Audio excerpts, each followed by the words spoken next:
बिस्मिल्लाहिर्रहमानिर्रहीम। अस्सलामु अलैकुम वरहमतुल्लाहि वबरकातुहू। लुक़मान हकीम के बारे में कहा जाता है कि आपकी दानिशमंदी मशहूर थी।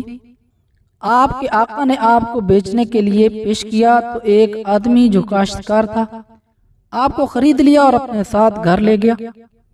आपका सारा दिन उसकी खिदमत में मसरूफ रहा, हत्ता कि रात आ गई। जब आपने आयशा की नमाज पढ़ी तो आपका आका सो गया, लिहाजा आप एक खाली कमरा में तशरीफ ले गए और नमाज अदा करने लगे।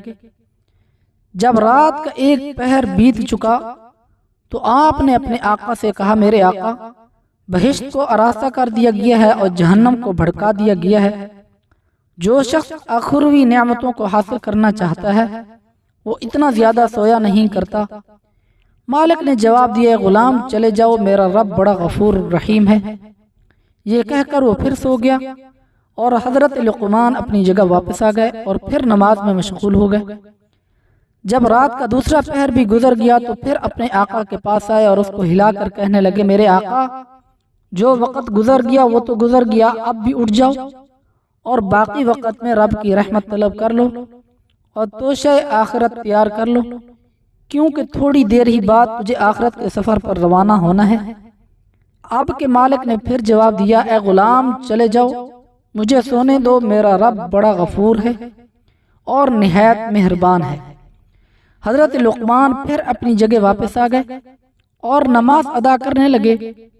रात का तीसरा पहर बीत गया और सुबह होने के करीब हो गई तो आप फिर अपने मालिक के पास गए और कहा, मेरे आका, अब तो परिंदे भी अपने घोंसलों से निकलकर जिक्र में मशगूल हो चुके हैं।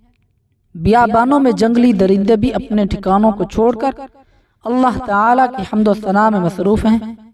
आप भी अपने रब की बारगाह से जो मांगना चाहते हैं तो उसके लिए ये बेहतरीन वक्त है। मालिक ने जवाब दिया, ए गुलाम, मुझे कुछ देर और सोने दो, मेरा रब बड़ा गफूर और मेहरबान है। हजरत लुक़मान फिर वापस चले गए और सुबह की नमाज अदा करने लगे। नमाज के बाद अपने औराद में मसरूफ हो गए। इतने में आपका आका भी बेदार हो गया। उसने आपको 10 शेर जौ दिए और कहा कि जाओ इनको जमीन में काश्त करो। हजरत लुक़मान अलैहिस्सलाम वो जौ लेकर अपने पड़ोसी के पास गए और जौ उसको दे दिया और उससे बदले में बाजरा लिया और जमीन में बाजरा काश्त कर दिया।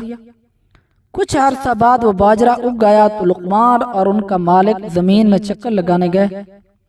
जब उसने जमीन में बाजरा उगा देखा तो कहने लगा, ए लुक़मान, मैंने तो तुझे कहा था कि जमीन में जौ बोना है, लेकिन तूने बाजरा कैसे बो दिया? हजरत लुक़मान ने कहा, मेरे आका, मेरा रब बड़ा गफूर रहीम है, वो जरूर जौ उगा देगा। मालिक ने कहा, तूने दुरुस्त कहा, लेकिन जब तो जमीन में बाजरा बोएगा तो फिर उसमें से जौ कैसे निकलेगा?